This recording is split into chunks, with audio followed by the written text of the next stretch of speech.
Welcome back. If you caught part 1, you now know what gears actually do, and you've got a set of simple rules for when to shift without staring at the rev counter.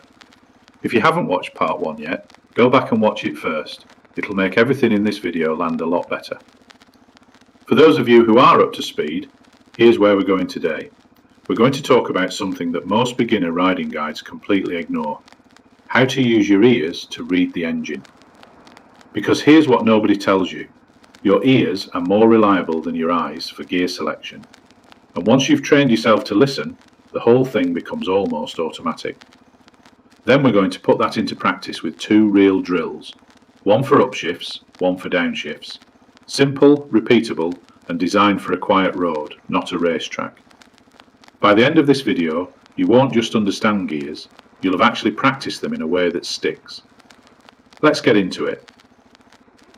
Here's why watching your rev counter is actually holding you back. Think about what happens when you glance down at the dash, just for a second. 1 second of your eyes being off the road is roughly 20 metres of travel at 30 miles an hour. 20 metres where you're not watching for the car pulling out, the pothole, the diesel spill, the pedestrian stepping off the curb. And here's the frustrating part: you don't even need to look. The information you're searching for on that dial is already coming out of the engine. You just haven't been trained to hear it yet. Every engine has a voice, and it's telling you something constantly. When it sounds busy and strained, it wants a higher gear. When it sounds flat and unresponsive, it wants a lower one. When it sounds settled and smooth, you're exactly where you need to be. That's the skill we're building today, and it's easier than you think. Listening to the engine, how to actually do it. Start with this. The next time you're in a safe, quiet place, a car park, an empty road, anywhere with no pressure, ride in first gear and just listen. Don't look at the dash, don't think about your speed, just listen to the engine as you gently accelerate. You'll hear the pitch rise as the revs climb. At some point, and you'll know it when you hear it, the engine will start to sound like it's working hard, busy, almost urgent, like it's saying, "I've done everything I can here, give me something taller to work with." That's your upshift cue. Now actually shift up to second and notice what happens to the engine note. It drops, it relaxes, it goes from strained to settled in one click of the lever. That contrast, busy to relaxed, is the sound you train in your ears to recognise. Now try the other direction.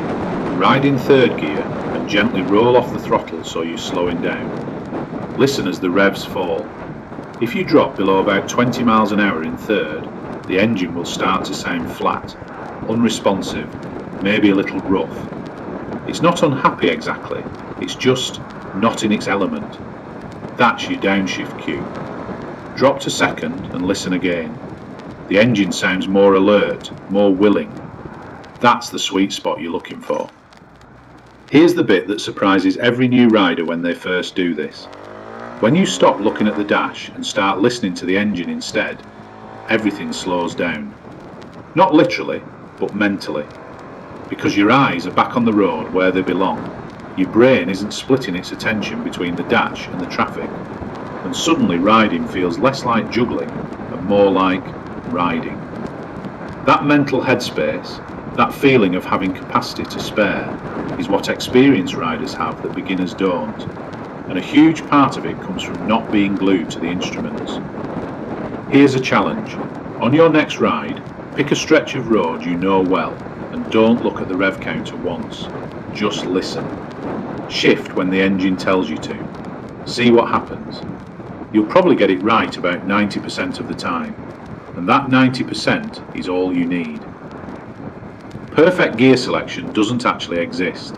There's always a range of gears that work for any given situation. You're not looking for perfection, you're looking for good enough, and your ears will get you there. The basic upshift drill. Right, let's put this into practice. For this drill you need a quiet, straight road, no junctions, no traffic, no distractions. Somewhere you can focus entirely on what your hands and feet are doing. Step 1. Pull away in first gear and accelerate gently to about 15 miles an hour. Nothing dramatic, just get the bike rolling and find a rhythm. Step 2. Listen to the engine. As the revs climb, wait for that busy, working hard sound we talked about. When you hear it, or when the bike hits around 15 to 20 miles an hour, get ready to shift. Step 3. Here's the sequence. Roll off the throttle slightly, not all the way, just ease off a touch. Pull the clutch in smoothly. Click the gear lever up one notch with your foot. Release the clutch smoothly.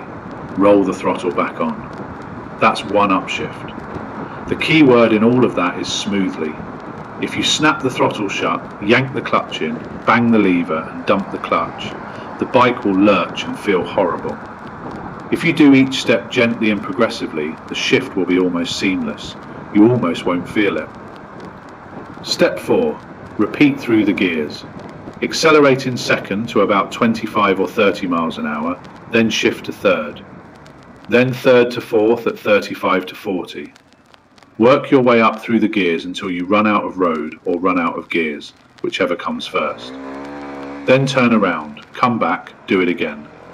Aim for 10 clean runs in a session, not 10 perfect runs, 10 runs where you're consciously practicing the sequence and paying attention to what the engine is telling you. There's one upshift mistake that almost every beginner makes, and it's an easy fix once you know about it. Closing the throttle too much. When you're preparing to shift up, you only need to ease off the throttle slightly, just enough to unload the transmission. But beginners often close it completely, all the way. And what happens? The engine note drops off suddenly, the drive to the rear wheel cuts out, and when the clutch comes back in, the bike lurches. It doesn't feel like your fault, it feels like the bike being jerky, but it's just that one small thing, too much throttle closure. Ease off instead of shutting off, and the whole shift becomes smooth. Once your upshifts feel clean and natural, you're ready for the harder one. The basic downshift drill. Downshifting makes beginners nervous. It feels less intuitive than shifting up, and there's more that can go wrong if you rush it.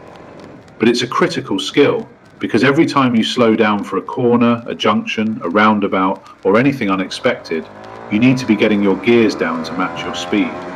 If you're not, you'll arrive in the wrong gear and either stall trying to pull away or have no real power when you need it. So let's do this properly. Before the drill, one thing worth understanding: engine braking. When you roll off the throttling gear, the engine naturally slows the bike down. This is useful because it helps control your speed without wearing out your brake pads. When you downshift, you get more engine braking because the engine is spinning faster relative to your road speed. It's a tool, a good one, and this drill teaches you to use it. Step 1. Get up to about 40 miles an hour in fourth gear on your quiet straight road. Step 2. Roll off the throttle and let engine braking start working. The bike will slow naturally. If you need more, add a small amount of front brake, smooth and progressive, never a sudden grab.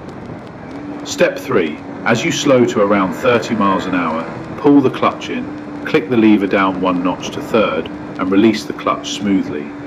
Don't add throttle yet, just clutch in, shift down, clutch out. Step 4. Keep slowing. As you drop below 20 miles an hour, do it again, down to second. You're now in second gear at 15 to 20 miles an hour, which is exactly right for that speed. Step 5. Accelerate back up to 40 and do it all again, 10 times. Same as the upshift drill. Here's something that will make your downshifts feel 10 times smoother, and most beginners don't find out about it for months. It's called a throttle blip. While the clutch is pulled in during a downshift, you give the throttle a tiny, quick twist, just a flick of the wrist. What that does is briefly raise the engine revs to match the higher revs of the lower gear. So when you release the clutch, instead of the drive snapping back in and jolting the bike, it connects smoothly, seamlessly. You don't need to master this right now. Get your basic downshifts consistent first, but file it away, because when you do start using it, it will feel like unlocking a new level. If this has helped you, hit the like button. It takes 2 seconds and it genuinely helps other new riders find this content when they need it. Subscribe if you haven't already. Want the full guide? Grab the book on Amazon. Learn to ride a motorbike. Real answers for new riders.